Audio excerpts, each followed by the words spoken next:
When I was 16, I participated in a social experiment with 5 boys and 5 girls. All of the boys died. This summer was eventful, to say the least. I'm stuck in my room, months after surviving the most traumatic experience of my life, and according to my doctor, I'm developing agoraphobia. But I don't think he or my family understand that I'm in literal fucking danger. I haven't slept in 3 days? I can't eat, and I've locked myself in here for my own safety, as well as my father's and brothers. I have no clue what to tell them. Fuck. I don't even know where to start. I try to explain, but the words get tangled in my throat, like I'm choking on a tongue twister. And I won't tell you why my hands are slick with blood, sticky, wet, and fucking vile. I can still feel it, like there's something lodged deep inside me. So deep, not even my dad's penknife can reach it. I've spent most of the week hunched over the bathroom sink, watching dried blood swirl down the drain like tea leaves. I've carved into my ear so many times the sting of the blade doesn't even register anymore. But you have to understand, if I don't get this thing out of me, they'll find me again. And this time, I'm not sure I'll survive. First, let me make this clear. This isn't some attention-seeking bullshit. I know what I went through seriously fucked with my head, but like I keep telling everyone, I know they're not done with us. My doctor thinks I'm crazy, and my dad is considering sending me to a psych ward. Mom is different. She's been on the other side of my bedroom door all day, guarding me, protecting me from them. Dad says it's PTSD, and maybe that's part of it. But I'm also being hunted. Maybe a psych ward is what's best for me, but they'll find me just like they've undoubtedly found the other 4. I've never felt so helpless, so hopeless, so alone. Dad is convinced just because Grammy had schizophrenia, I must have it too. Mom told him to leave. Like I said, for his own safety. This is me screaming into the void because I have nobody else to talk to. I'm 16 years old, and back in July, my mom forced me to join a social experiment which was basically Big Brother, but for Gen Z. I wasn't interested. Last year's summer camp had already been a disaster. A kid caught some flesh-eating virus. He didn't die, but he got really sick, and they said it had something to do with the lake. Luckily, I didn't swim in it. Camp was canceled, and for months afterward, I had to go in for bi-weekly checks to make sure I wasn't infected. I thought this summer would be less of a mess. But then Mom gave me an ultimatum. Either I'd join a summer camp or extracurricular like my brother, or she'd send me to live with Dad. For reasons I won't explain, yes, I'd rather risk contracting a deadly disease than spend the summer with Dad. His idea of a vacation is dragging my brother and me to his office. Now that Travis and I are old enough to make our own decisions, we avoid him like the plague. The divorce just made it easier. Mom never stops. She either works, runs errands, or creates new jobs so she can stay busy. When we were younger, she was diagnosed with depression. A lot of my childhood was spent sitting on her bed, begging her to get up, or being stuck in Dad's office, playing games on his laptop. Now, Mom makes up for all that lost time by being insufferable. She thought she was helping, but in reality, I was being smothered. When I wasn't interested in participating in her summer plans, my mother already had a rebuttal. Looming over me, blonde wisps of hair falling in overshadowed eyes, and wrapped up like a marshmallow, Mom resembled my personal angel of death. "Just read it," she sighed, refilling my juice. The flyer looked semi-professional. If you ignored the Comic Sans, it was black and white with a simple triangle in the center. I'll admit I was kind of intrigued. 10 teenagers, 5 boys and 5 girls, all living together in a mansion on the edge of town. It sounded like a recipe for disaster. 2 days later, we got the call. I was in. The terms raised brows. I wasn't allowed to use my real name. Instead, I had to pick from a list of traditionally feminine names. Whatever that meant. Marie, Amelia, Malala, Rosa. Mom doesn't understand the meaning of no, so I found myself stuck in the passenger seat of her fancy car as she drove me to the preliminary testing center. The tests were supposed to assess our mental and physical health to make sure we were fit for the experiment. The building loomed ahead, a cold, sterile structure of mirrored glass. No welcome signs, no color. Just a desolate parking lot and checkerboard windows reflecting the afternoon sun. Yep, exactly how I wanted to spend my summer, being probed inside a dystopian hellhole. Seeing the testing center was the moment my feeble reluctance, but going along with it anyway because why not, turned into full-blown panic once I caught sight of those soulless, symmetrical windows staring down at me.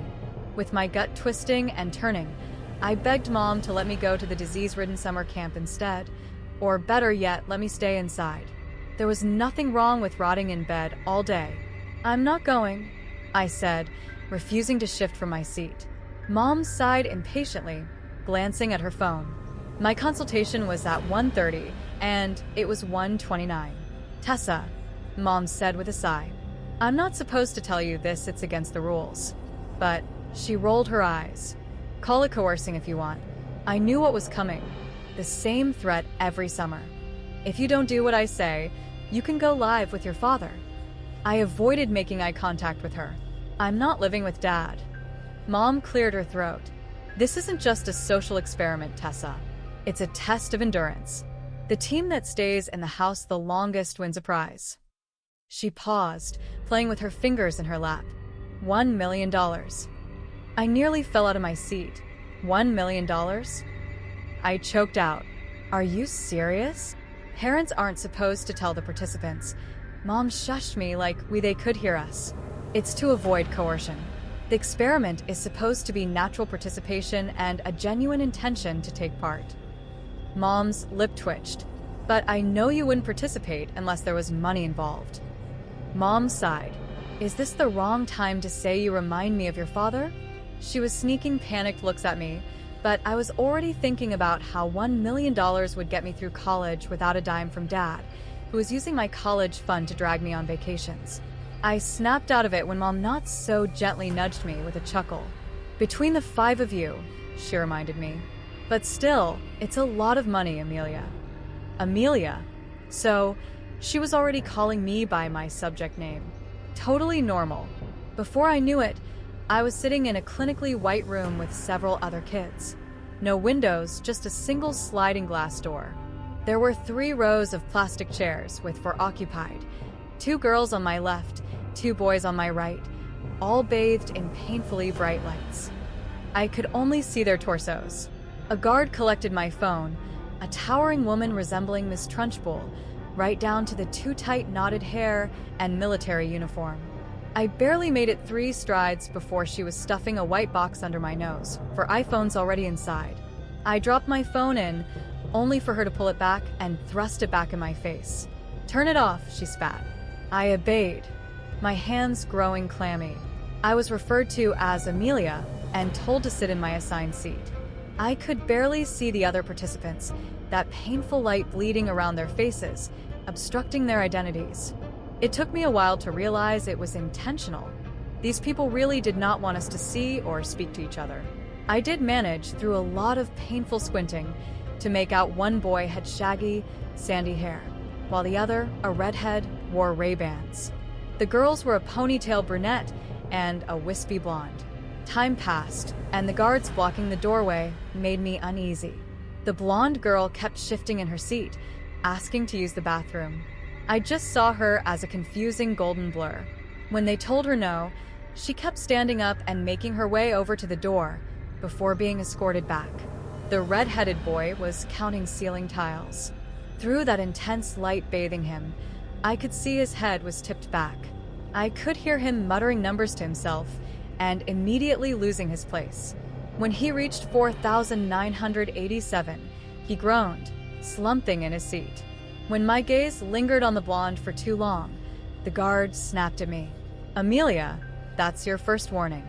The kids around me chuckled, which pissed her off even more. "If you break the rules again, you'll be asked to leave." Her voice dropped into a growl when the boys' chuckles turned into full-blown giggles. I tried to hold in my own laughter, but something about being trapped with no phones or parents and forced into a room with literally nothing to entertain us turned us all into kindergartners again, which was refreshing. I think at some point I turned to smile at the blonde, only to be fucking blinded by that almost angelic light. I noticed the guard's knuckles whitened around her iPad. Her patience was thinning with every spluttered giggle. And honestly, that only made it harder not to laugh. "Heads down," she ordered. The spluttered laughing was starting to get to her. I don't know what it was about her authoritative tone, but we obeyed almost instantly, ducking our heads like falling dominoes. In 3 strides, she loomed over us, the stink of hair gel and shoe polish creeping into my nose and throat. I didn't dare look up, but when one of the boys coughed, I knew I wasn't the only one overwhelmed by the smell. This woman's simple knotted ponytail was not worth that much hair gel. She paced up and down our little line, and I watched her boots thud, thud, thud across the floor. When she stopped in front of me, the smell grew toxic. My eyes smarting and my eyes started to water. "If you make any more noise, you'll be asked to leave." With $1 million hanging over my head, I didn't. Luckily, after hanging my head for what felt like 2 hours, my name was finally called. The afternoon was a literal blur. I was welcomed into a small room and told to perch on a bed with a plastic coating, the kind they have in emergency rooms. I went through my usual checkup. They measured my height and weight and drew some blood. According to the man prodding and poking me, my physical health was perfect. During the mental health tests, I answered a series of questions about my well-being, confidence, social life, relationships, and overall attitude toward life. I studied the guy's expression as he ran through the questions, and I swear he didn't even blink. He looked about my dad's age, maybe a little younger, with a receding hairline. He wore casual jeans and a shirt under a white coat.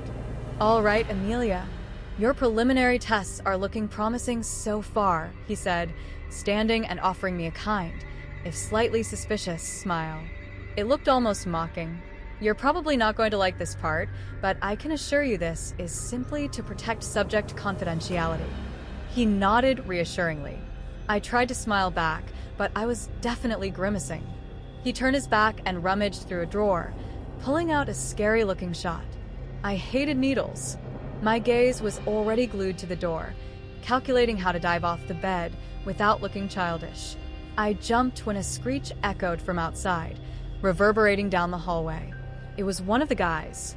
Before I could move, the doctor was in front of me, his warm breath in my face. "Open wide, Amelia." I did, opening my mouth as wide and I could. He chuckled. "Your eyes, Amelia. Open your eyes as wide as you can, and try not to blink, all right?" Another cry echoed, louder this time.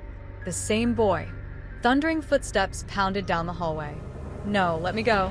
Get the fuck off me. I don't want to." MMPH. I found my voice, though it came out as a whimper. "Is he?"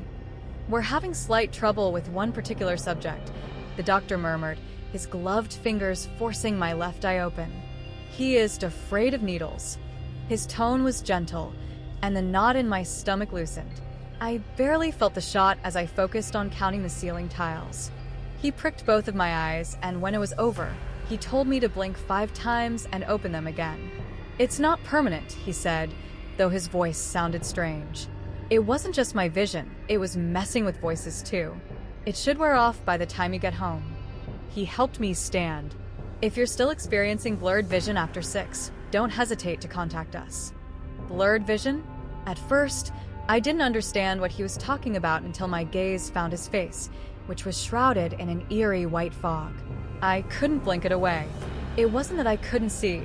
It was as if my ability to recognize faces had been severed, like someone had driven a pipe through my brain. After temporarily blinding me, they released me from the room.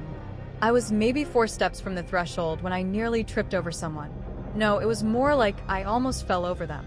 I couldn't see faces, but I saw what looked like the shadow of a guy sitting on the floor, arms wrapped around his knees. He was wearing a hospital gown that hung off his thin frame, and his bare legs were bruised, as if he'd had too many shots. Strange. I hadn't been asked to change clothes. This kid was trembling, rocking back and forth, heavy breaths rattling his chest. I guess the tests were different for guys, probably more intense than just some mental health questions and shots in both eyes. Blinking rapidly, I tried to see through the fog, but he had no identity, just a confusing blur on the edges of my vision. He looked human, but the harder I tried to focus, the more uncanny he seemed, like a silhouette bleeding into a shadow that was almost human, and yet there was something wrong. From his sudden, sharp breath, I knew he saw the same thing. I was the ghost hovering in front of him. Not wanting to break the rules, I sidestepped him, nearly tripping over my own feet. The drugs in my eyes, or whatever the fuck they were fucking with me. Did they really have to blind us to prevent us from communicating? Surely that had to be illegal. Tessa. The voice was drowned of emotion, of humanity, masking any real emotion. But I could still hear his agony, his desperation. And his joy. When bony fingers wrapped around my arm, nails digging into my skin, I froze, not just from the touch, but from his agonizing wail that followed. He was crying, but it didn't sound human, like a robot was mimicking the tears of a human being. "It is you," he whispered, his voice splintering in my mind. How did this stranger know my real name? Something ice cold crept down my spine. Could he see me? I stepped back, his fingers slipped from my arm one by one. He swayed, and so did his foggy, incoherent face. His torso was easier to make out. The boy was skinny, almost unhealthily so, his clothes hanging off him. "Don't move," he whispered. "They're watching us." I was aware I was backing away, before he was suddenly in my face, his breath cold against my skin. Too cold. "You need to listen to me, because I'm only going to say this once." I noticed what was sticking from his wrist, a broken tube, still stuck into his skin. He'd torn out his four. What did this kid need an four for? "Sure," he whispered. "I didn't say anything," I replied. He laughed, which was a strange, choking sound through a robotic filter. "You sound like a Dalek," he giggled, barely holding himself together. Then, without warning, he grasped my arm tighter, drawing a small screech from my throat. "They keep calling me, what's the word again?" His laughter turned hysterical, nearly toppling him over. It was drowned out by more screeches, probably from the drugs, masking his real laugh. He leaned closer, forcing me against the wall, breath hissing in quick bursts. "You know," He laughed. His blurry form swayed to the left, then the right, sweat-soaked curls sticking to his forehead. "Grr," he growled, breaking into another giggle. "That's what they keep calling me." The boy who knew my real name didn't stop to talk.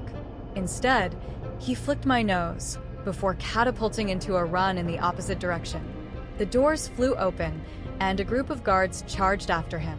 After that weird encounter, I somehow found my way back to my mother, who is also a blurry face. She hugged me and asked how it went. I told her I didn't want to continue, and of course she was like, "Well, you haven't even given it a real try, Tessa. It might surprise you." I was too disoriented to tell her I was partially blind. Thankfully, the blur wore off after an hour, as soon as we left the testing center. Mom was reluctant to pull me from the program until I told her they stabbed me in the eye and temporarily blinded me. I had to beg her to not go back and murder that doctor. Mom was ready to be insufferable again, but this time I actually wanted her to act like a mama bear. But once a contract is signed, not even a parent can break it. So it was either I participated in the experiment or my mother would be sued. That's how I found myself standing in front of a towering mansion under a dark sky. The place was beautiful, but had a macabre Addams Family vibe. I'm not sure how to describe it because my clumsy words won't do it justice. It was a mix of modern and ancient, crumbling brick walls paired with sliding glass doors. A towering statue of Athena loomed over the fountain in front of me. I snapped a quick photo with my phone, captioning it "Sparkles Prison Sparkles" for my 100 Instagram followers, before another female guard promptly confiscated it. All of the guards were female, I noticed. No men.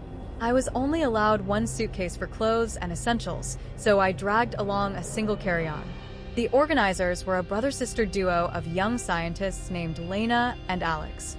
They looked and acted like twins, finishing each other's sentences and mimicking expressions, which was unsettling.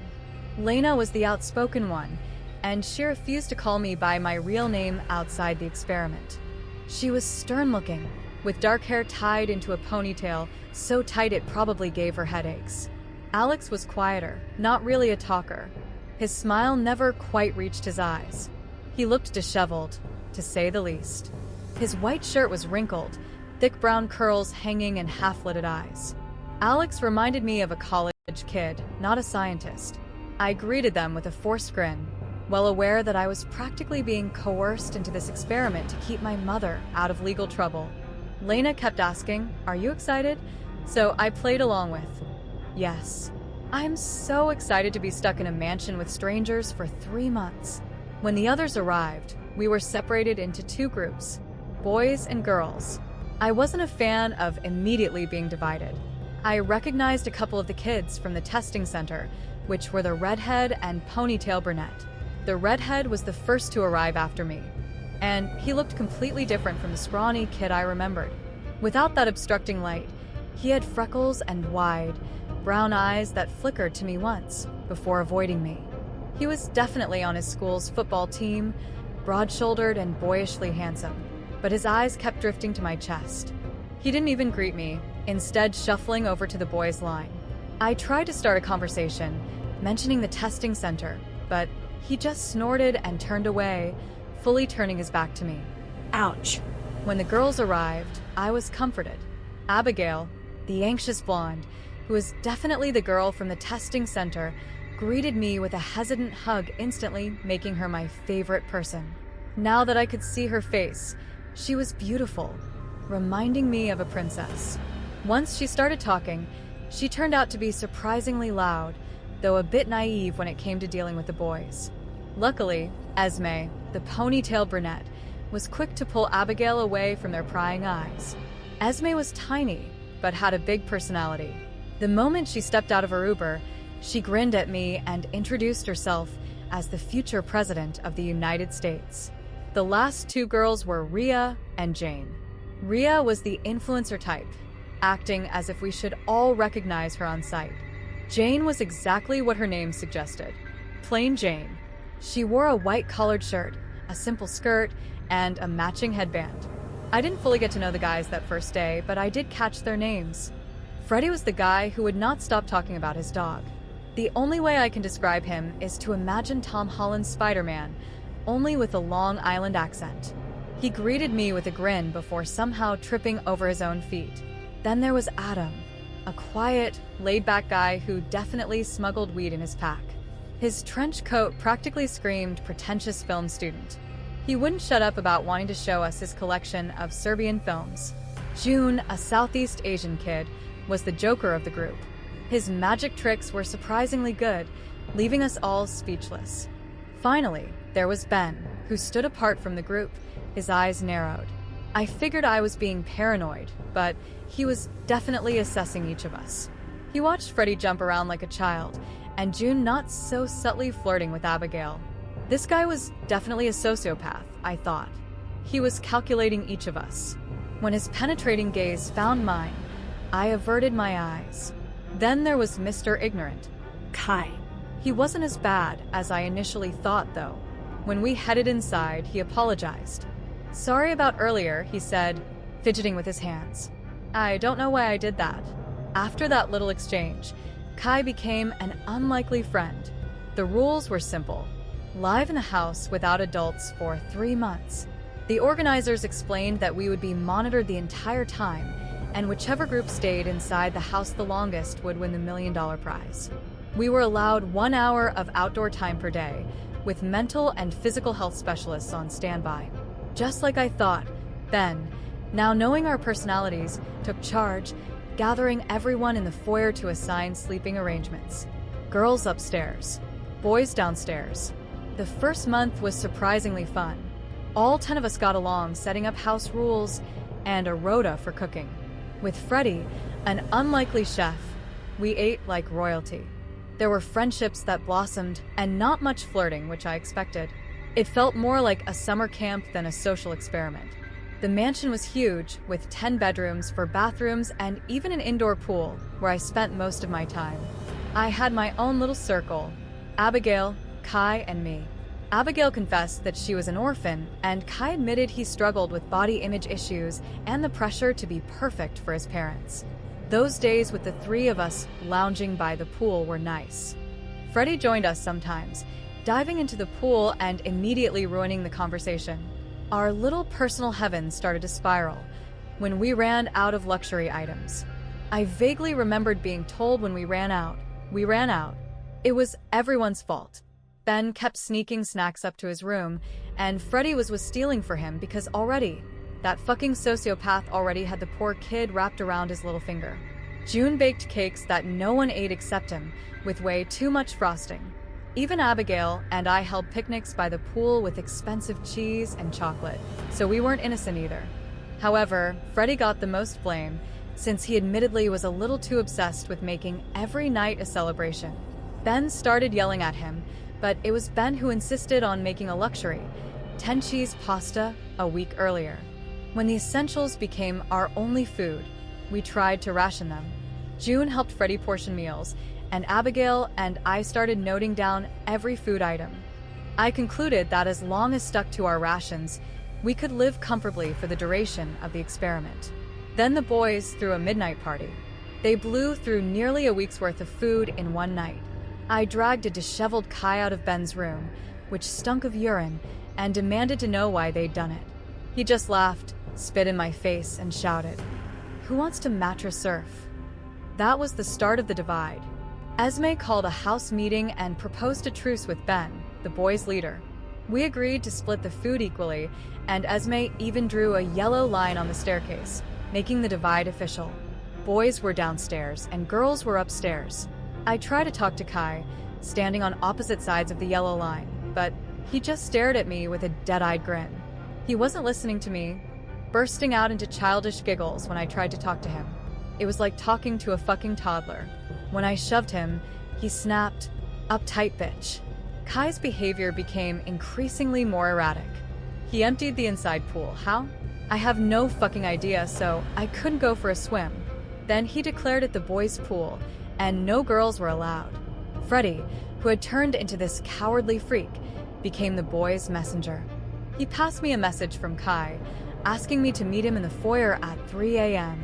I actually believed it, until Esme calmly dragged me away, telling me there were 5 boys covered in war paint and armed with eggs. By the second month, everything fell apart. The boys ran out of food and started stealing ours. They became more akin to animals, aggressive and unpredictable, destroying everything in their path. They stopped showering and washing their clothes, moving in a pack formation. Freddie, who once seemed sweet, grew violent when Abigail refused to hang out with him. He screamed in her face before throwing food at her, food that we needed. Adam and Ben ruled the boys' side of the house like kings, sending Freddie running around like a pathetic fucking messenger pigeon. He was so obsessed with being accepted by the boys, this kid had become their lapdog. When I tried to pull him to our side, he started shrieking like an animal, and to my confusion, June came and dragged him away, hissing at us in warning. Esme was too kind for her own good. She offered to give them a small selection of essential food items in exchange for them stopping destroying the house. They agreed, and we gave them 6 loaves of bread, a single pack of cookies, and an 8-pack of water. They used the water to soak us in our sleep, despite having access to tap water. I wasn't expecting Kai to pay me a visit the night after their hazing ritual. He pulled me from my bed, muffling my cries, and dragged me into the downstairs bathroom. I was ready to scream bloody murder, but then I saw the slow trickling streak of red pooling down his temple. Kai held a finger to his lips, motioning for me to stay silent. He got close, far too close for comfort, backing me into the wall. His lips grazed my ear before he let out a spluttered sob. "There's something wrong with me," Kai whispered. "I keep blacking out, and what I do doesn't make sense. I keep trying to apologize to you, and I don't understand what's gotten into us. But He stepped back, dragging his nails down his face, stabbing them into his temple. "I can feel it," he said, his voice fracturing as he pressed harder against his temple, his lips curling into a maniacal grin. "There's something in my head, and it's right fucking there. I can't get it out of my head." Kai slammed his head into the mirror, but his expression stayed stoic. He didn't even blink. "I can't think," he whispered, tearing at his hair. "I can't fucking think straight, and I can't." I watched his eyes seem to dilate, the edges of his lips crying out for help, slowly curl into a smirk, his arms falling by his sides. When he shoved me against the wall, the breath was ripped from my lungs. He kissed me, but it was forceful, and it hurt, the weight of his body pinning me in place. Kai's eyes were wide, his gaze locked onto my body, drool spilling from his lips and trailing down his chin. I shoved him back with a shriek, and he stumbled, blinking rapidly. I don't know why I did that. The boy broke down, trying to stifle his own hysterical sobs. With an animalistic snarl, he punched the mirror, and it shattered on impact. His breaths were heavy, spluttering on sobs. You need to get it out. Kai grabbed a shard of glass, stabbing it into his temple. Please. His expression crumpled. Get it out. If I can get it right here. He stabbed the shard into his ear, blood pooling out. I'm so close, Amelia, he sobbed, clawing at his face. So close, so close, so close. When he stabbed the shard into his cheek and burst into hysterical giggles, I remembered how to run. I could still hear him, his cries echoing down the hallway. Get it out. Get it out. Get it out. That night, after no communication from the outside world, I made sure to lock the 5 of us girls in Abigail's room. I was terrified of Kai, and as the night went on, the boys began to thunder upstairs, Wolf whistling and laughing, pounding at our door. I wasn't sure when and how I'd managed to fall asleep, only to be woken around 4 a.m. by a screeching sound and Lena's voice calmly telling us to keep our eyes shut and leave the premises, and no matter what happened, we could not open our eyes. But I didn't have to see.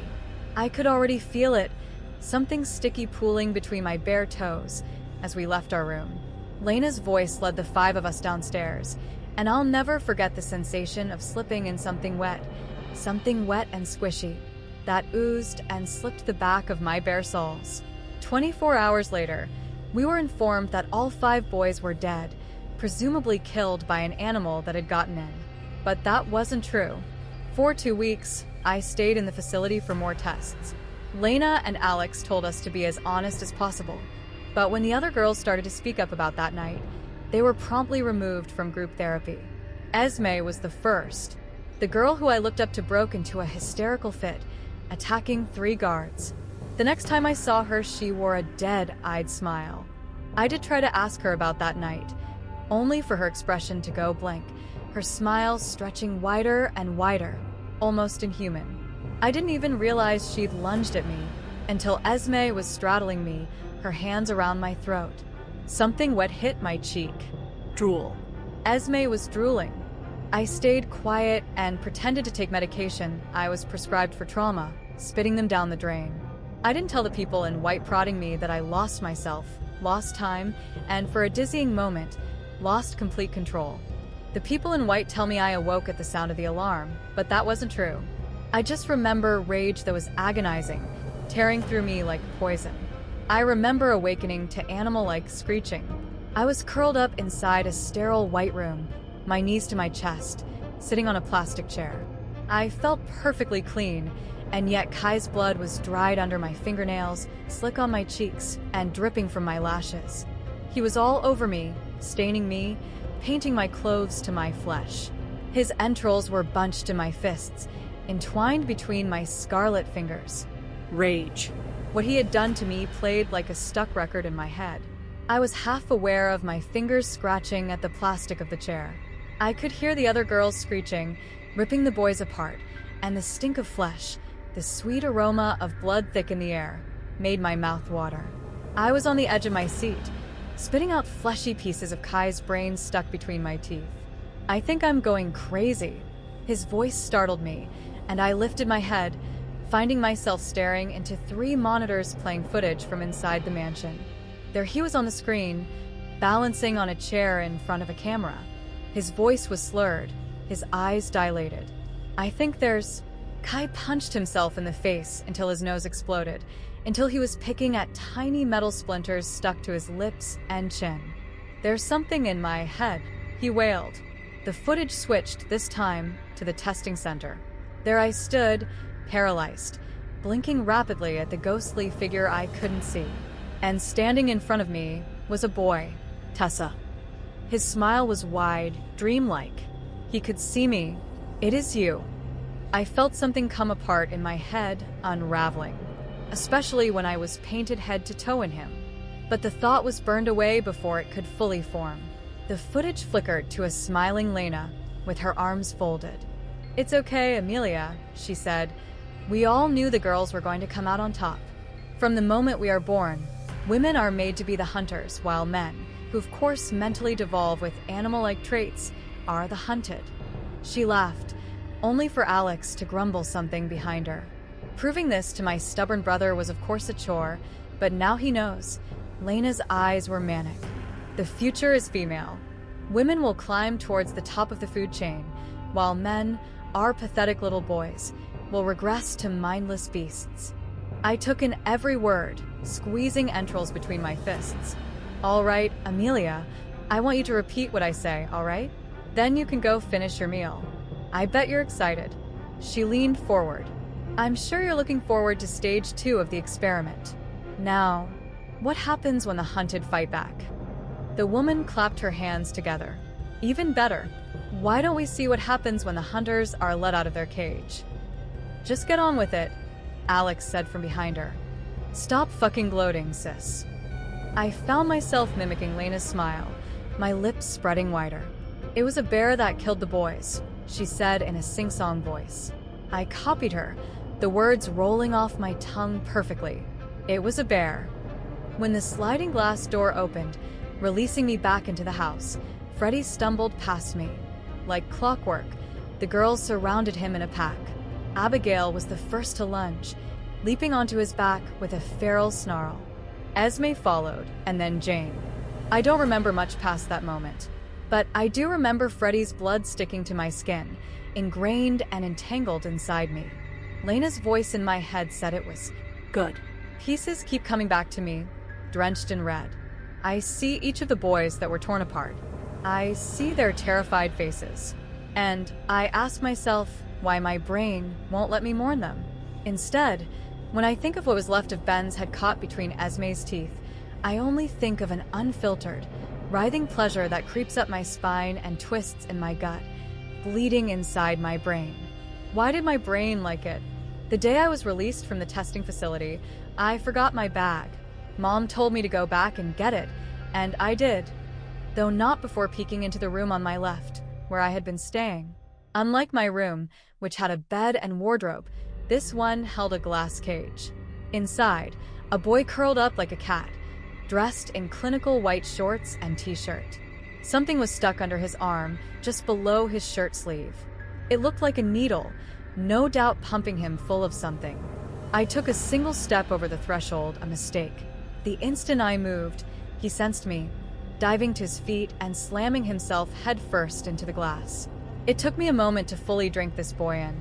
His eyes were inhuman, milky white filling his iris. There was no sparkle of awareness.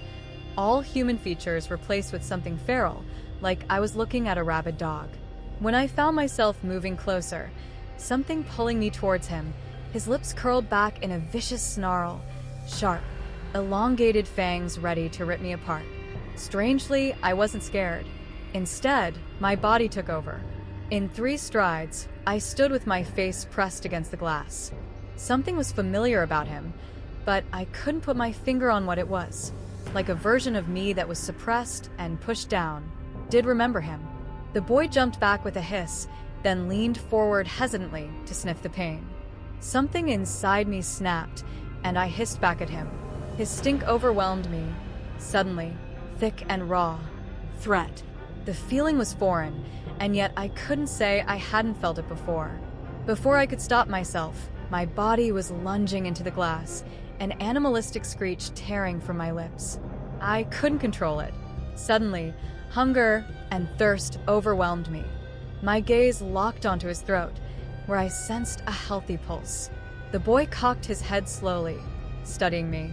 He opened his mouth to speak, but his words were tangled and wrong, blended together. That snapped me out of it. He snapped his teeth one more time, as if warning me, before stepping back and resuming his position curled into a ball.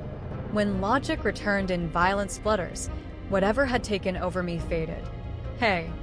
I tapped on the glass, and his head jerked, like an animal's ears twitching. He only offered me an annoyed snort, burying his head in his arms.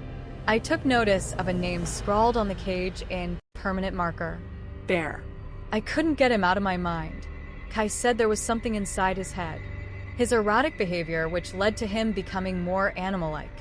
Was the caged boy the final stage? I wish I could tell you things got better when I got home. But on my first night back, I ate an entire pack of raw bacon. Then I attacked my father, nearly clawing his eyes out. So now I've locked myself in my room, for their safety and my own. 3 days ago, I was formally invited to participate in Stage 2. It will take place from October to December. Whoever or whatever was in that cage at the testing facility is Stage 2. Mom said no. Fucking obviously. Unlike Dad, she believes something is wrong with me. After examining me herself, she refuses to involve outsiders. Mom found a tiny incision behind my ear. She told me to leave it alone and promised to get me real help. But she's as scared as I am. She won't go to work. She just sits in front of my bedroom door, waiting. I've tried to copy Kai. Whatever they put inside his head, they put inside mine too. But no matter how many times I force the blade of Dad's penknife into the back of my ear, I can't find anything. Still, I know something is there. It's why I can smell Mom's scent so clearly. And no matter how hard I try to push the thought away, all I can think about is tearing out her throat. I know the other girls are waiting. I can already sense them crowding around the house, waiting for their kill. Mom is right behind the door with a baseball bat. We've been talking. I told her to kill me the second I stop responding to her voice or attack my father and brother. She's not going to let anything or anyone hurt me. But I'm terrified she's going to have to use her weapon on me, or one of my girls, because I don't think I'm her daughter anymore. I don't think I'm fucking human anymore.